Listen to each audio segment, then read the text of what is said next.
Alhamdulillahi Rabbil Alamin. Allahumma salli ala Sayyidina Muhammad wa ala ali Sayyidina Muhammad. Kita dalam segala urusan dunia mengambil keputusan kita harus bermusyawarah. Tapi kalau dalam hal ibadah tidak semestinya bermusyawarah. Artinya kalau kita mau laksanakan kewajiban kita, masa kita bermusyawarah dulu? Allah Subhanahu wa taala memanggilkan kita untuk menunaikan salat kita 5 waktu, tidak perlu dimusyawarahkan. Kalau kita sudah mendengar hayya 'alas salah, hayya 'alal falah, segera tunaikan kewajiban kita. Kalau kita perhatikan dalam Al-Quran, banyak ayat-ayat yang Allah Subhanahu wa taala ikatkan salat dengan zakat, atau bahasa lain salat dengan infak, sebagaimana firman Allah Subhanahu wa taala di suratul Baqarah, dan saya yakin semuanya hafal. A'udzu billahi minasyaitonir rajim. Bismillahirrahmanirrahim. Alif lam mim.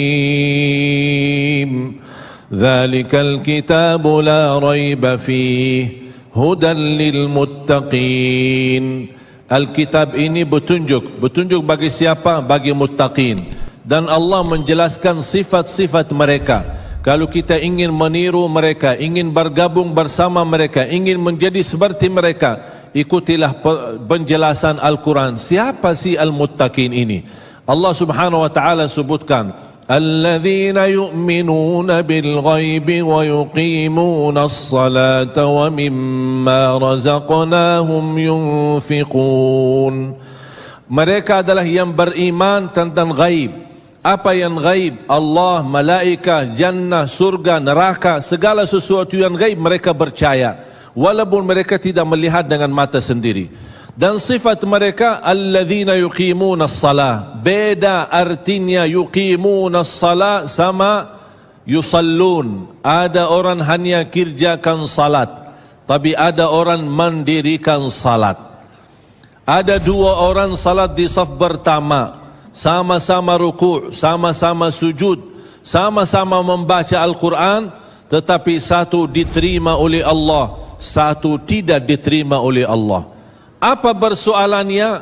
Karena satu menghadap Allah dengan hatinya, dan satu hanya menghadap Allah dengan fisik badannya. Makanya kita melihat orang yang salat dengan hatinya, nikmat salatnya, bisa tenang bacaannya, tenang rukuknya, tenang sujudnya.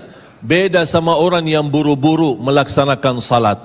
Saya pernah masuk satu masjid, habis saya tahiyatul masjid duduk. Saya melihat seorang baru masuk dan juga tahiyatul masjid.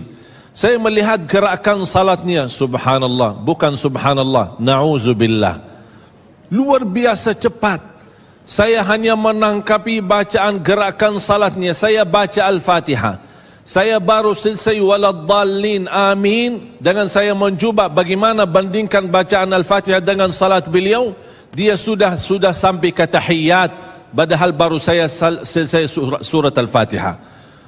Salat apa ini yang kita kerjakan?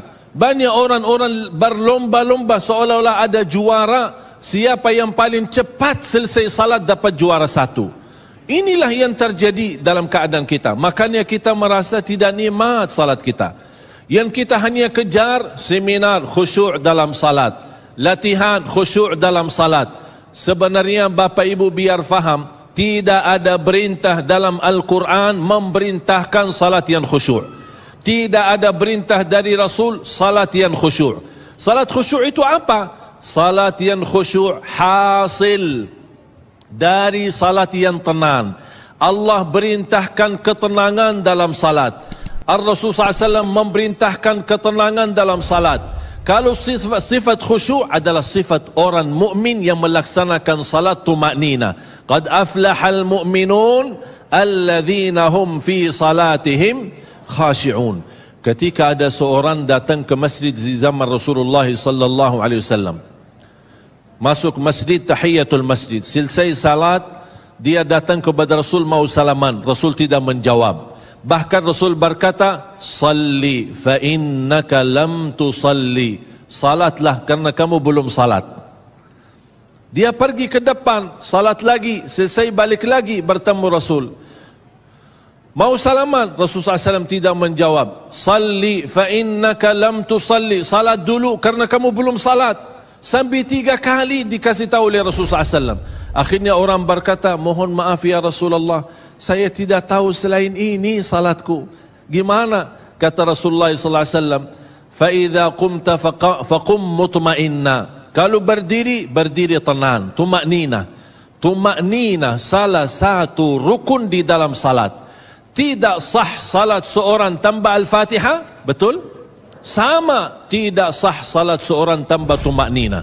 Baca tenang, rukuk yang tenang, sujud yang tenang, wallahi akan terasa nikmat. Dari hasil ketenangan dan upaya dan ikhtiar kita akan muncullah rasa khusyuk.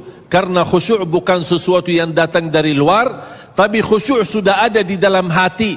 Tinggal bagaimana cara dikelola, bagaimana bisa dikembangkan cara salat yang tenang.